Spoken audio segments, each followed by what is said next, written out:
Now, are you sure he said we had to wear a tie for video reviews? Alright. Hey folks, Eric Summerer here, and yeah, I'm a little excited for this review. It's not every day that your favorite game gets re-released after being unavailable for a couple of decades. It's been about a year, almost a year now, since Stronghold Games and Fantasy Flight Games simultaneously announced that they were bringing back Richard Hamblin's Merchant of Venus, the space-based pick-up and deliver game that I love so much. And there was some doubt as to whether this was actually going to happen, thanks to those dual announcements. But, thanks to cooler heads on both sides, we now have... ta-da! This is the new Fantasy Flight version of Merchant of Venus, and soon you will be able to get your hands on it. I only have my hands on it thanks to Stephen Bonacore at Stronghold Games. He let me walk out of Gen Con with his one and only copy. But the real question you have is it worth it? Is it a valid upgrade from the original? Does it live up to the name Merchant of Venus? Well, you're just going to have to wait until after the component drop to find out.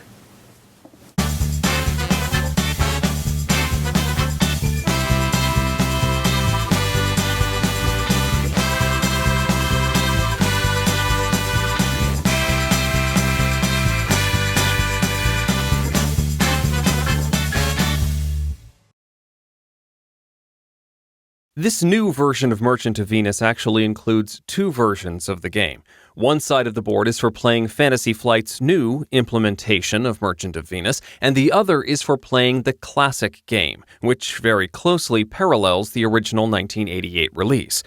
If you want to know more about the classic rules, I suggest this video that I found on the internet. Aside from being a little blurry at times, it does a good job explaining the original game.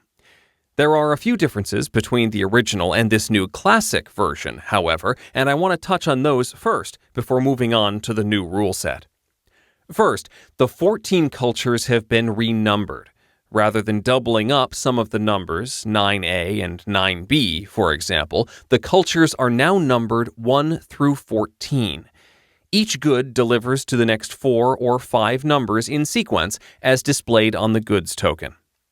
Second, factory goods are now more efficient versions of the standard goods, which means they can fulfill demands. Third, Fantasy Flight implemented a popular variant that adds a path from this colony world system to the leftmost pathway. Fourth, passengers now have names and sometimes slightly tweaked payout structures. Fifth, the combat rules presented as an option in the original version do not appear here. Sixth, the players max out at 4 in this version, while the original could support up to 6. Lastly, and this is the one I don't get, this space in the multi-generational ship system is supposed to be a possible port location, and I have no idea why that would change. Aside from this last item, these are minor tweaks, and the last one can be easily house-ruled. I rarely play the original with more than 4 players anyway, so the player count doesn't bother me. As a component upgrade from the original game, I think this works. Now, let's move on to the new Fantasy Flight Standard Edition. The object of Merchant of Venus is to have the most money at the end of 30 rounds of play. Primarily, you will do this by buying and selling goods on various planets, but you can also earn money through fame, represented by these stars. Fame comes from completing missions, upgrading your ship, and completing other tasks around the galaxy. Fame translates to money at the end of the game, but if you don't have any fame at all, you can't win. This is your dashboard. It represents your ship. On top are dials for your laser and shield values, and below that is a space for your pilot card, which displays a pilot level, piloting skill value, discounts from your home system, and if it's your 3rd level pilot, a special ability. At the bottom are your cargo holds where you can put goods, passengers, and technology. You have 2 to start, but you can buy more. Here is where you can put a drive that lets you skip specific colored dots, and the rest of the dashboard is for ship upgrades and technology that require allocation of dice to activate. At the start, you can put a die on navigation or throttle, but you can also fill these 3 slots with technology. On your turn, you roll 3 dice and total the pips. This is your movement value. In other words, how far you can move on your turn. Moving along these white lines costs 1 point, but moving along the green ones costs 2. You can also allocate 1 or more dice to your dashboard in order to activate technology. You can allocate 1 die for each level of your pilot, so at the start of the game you can activate throttle or navigation, but not both. Notice that there's a 1 printed on the throttle space. If one of your dice reads 1, you can place it here to roll a 4th die, adding it to your movement total. If you come across one of these navigation circles, you can place a die in navigation in order to exit in the direction you want. If you fail to assign a navigation die, the player sitting to your left determines where you end up. Don't let that happen. These spaces represent dangers along the way, specifically challenges to your weapons, shields, or piloting skill. When you hit them, you roll a die. If you roll below your current value for that stat, you move on. If you roll at or above that value, you fail. If you fail with lasers or shields, you can simply pay a point to move on.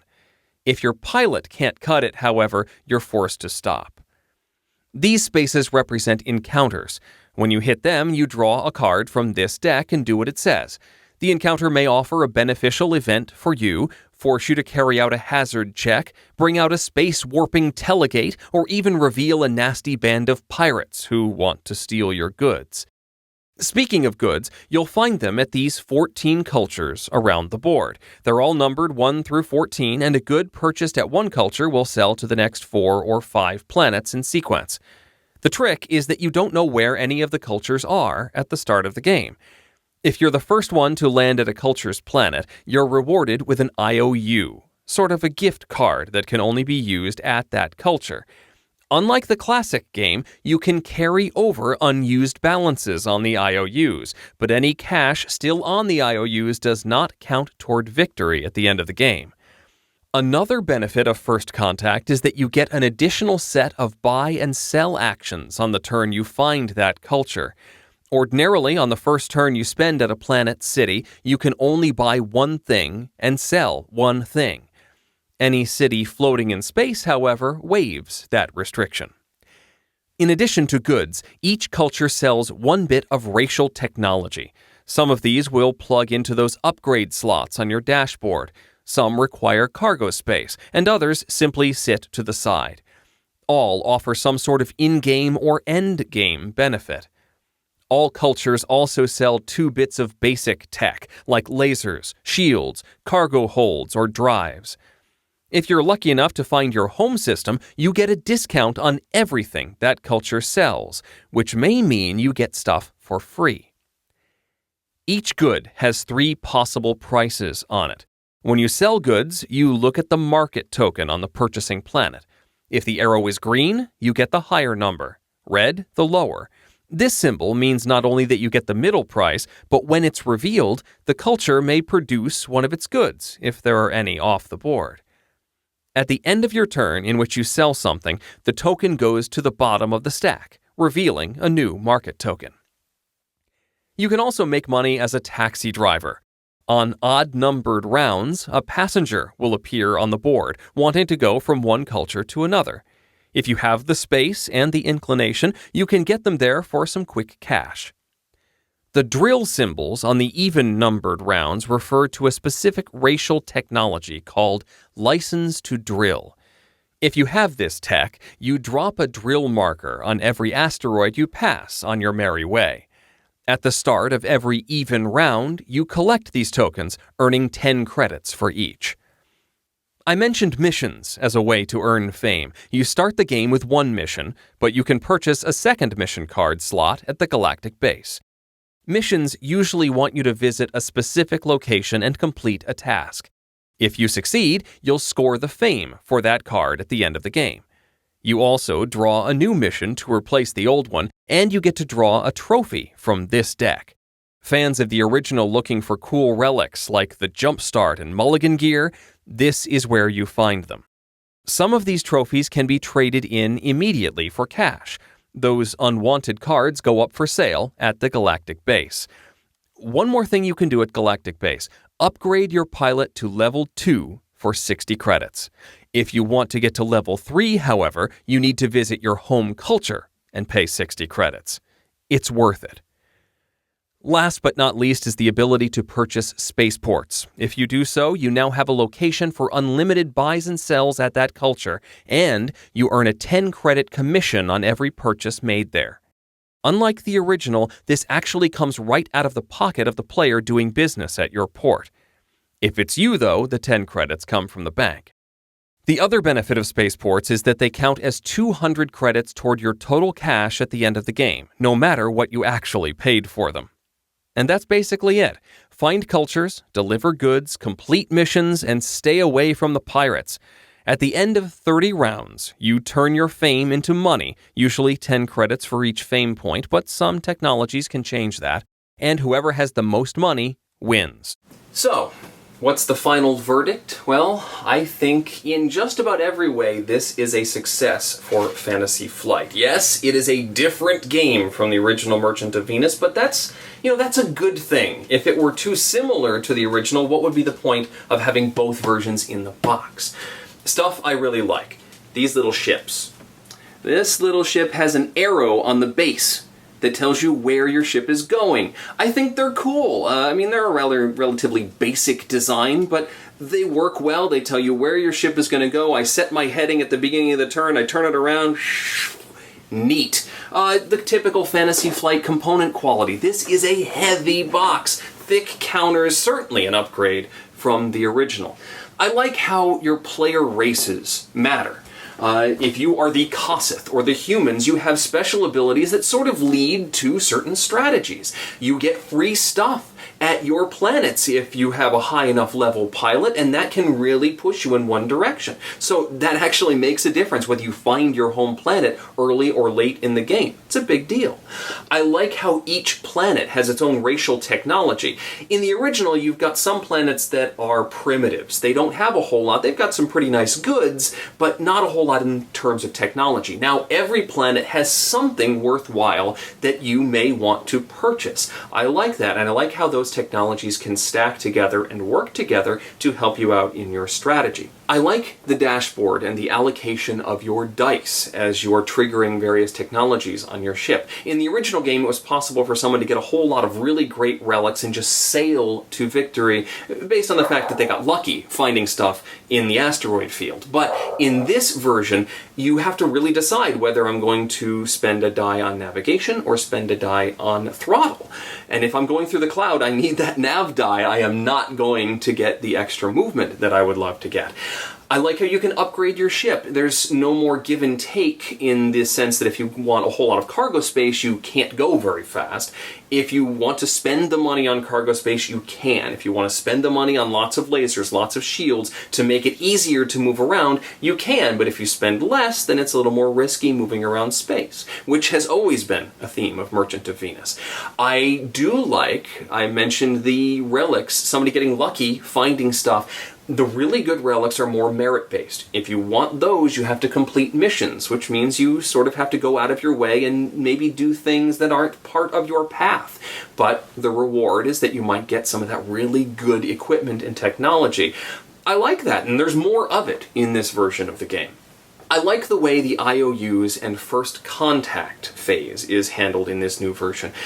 Because you get that extra set of buys and sells, it sort of gives you a jump start into dealing with that particular culture. In the original game, often you'd find somebody and then wait so that you can make multiple purchases on your next turn. This sort of gets you going just a little bit faster, and I like that. I also like that you can make change from your IOUs. In the original, it was all or nothing. You either had to spend it all or lose whatever change you would be getting back. In this version, it's like a debit card. You just take the little tokens off of your card, and then you can go back and spend that extra $20 later at the planet. One last pro is that there is a viable solo game in this box. The original, not so much. It involved aliens called the Raster, and it was very clunky.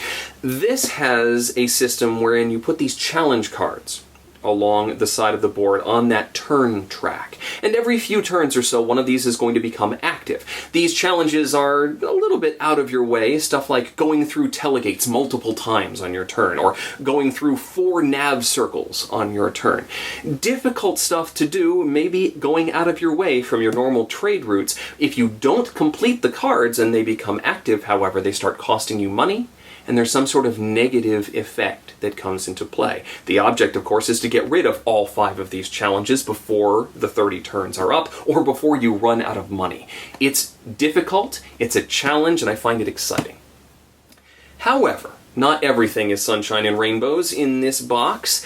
One, length is an issue. I think this game runs long, especially with 4 players. How do you fix that? Well, you play with fewer players.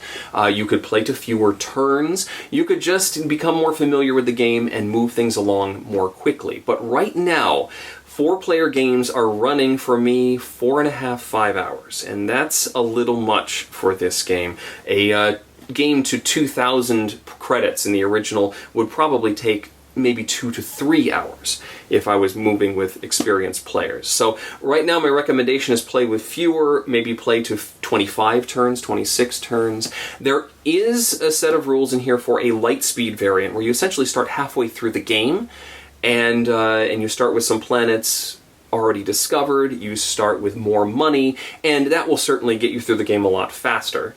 I haven't tried that yet, but it is one solution to the problem as well. Other bad points, variation. If you don't like variation, you're not going to be too happy with this new edition. They've streamlined a few things, but then added a whole layer of variation on top of it. All that Fantasy Flight Chrome that many fans of the company really enjoy. There's more die rolling. It's harder to predict whether or not you're going to be able to get from point A to point B without trouble, which could be a good thing, could be a bad thing. You're hitting spaces, rolling dice, checking numbers a lot more than you were in the original, where you could just get a couple of shields and not have to worry about the hazards ever again. You always have to worry about the hazards in some way in this version of the game. I'm also not a huge fan of the cyclical market. The arrows up and down. It works, and sometimes goods may not sell for as much as they normally would, but I prefer the demand system from the original game, where you'd start to get clusters of demands, and people would be rushing to various planets to try and fulfill those demands and get the big payout. There is a variant that allows you to add those demands from the classic game into this. They come out with the passengers on the odd-numbered rounds. You bring out a passenger and a demand, and I think that works a little bit better. It's a good halfway solution for that particular point. The last thing, and this may be because this is a pre-production copy, this is a factory sample, there weren't enough 10s. Because of the way they handle IOUs in the game, and you're putting little tokens on the cards, we ran out of 10s in a 4-player game. It's not a huge deal. You can always make change. You could make the 1s count as 10, because in the Fantasy Flight New Edition, 1s are not a problem. Or you could just use poker chips and forget about it entirely. So, not a huge deal, and I still think the pros outweigh the cons in this edition. It's different. If you are a fan of the original game and you want a component upgrade, here you go. If you're a fan of the original game and you adore every mechanism that is part of it, I think you need to play this first before you pick it up. It's, again, very different. I like it different. I have played with others who do not. And if you've never played Merchant of Venus, I think this is a no-brainer. This is a terrific edition. Even if you don't like the new Fantasy Flight Edition, the original is in here. The differences are minor. It's a win.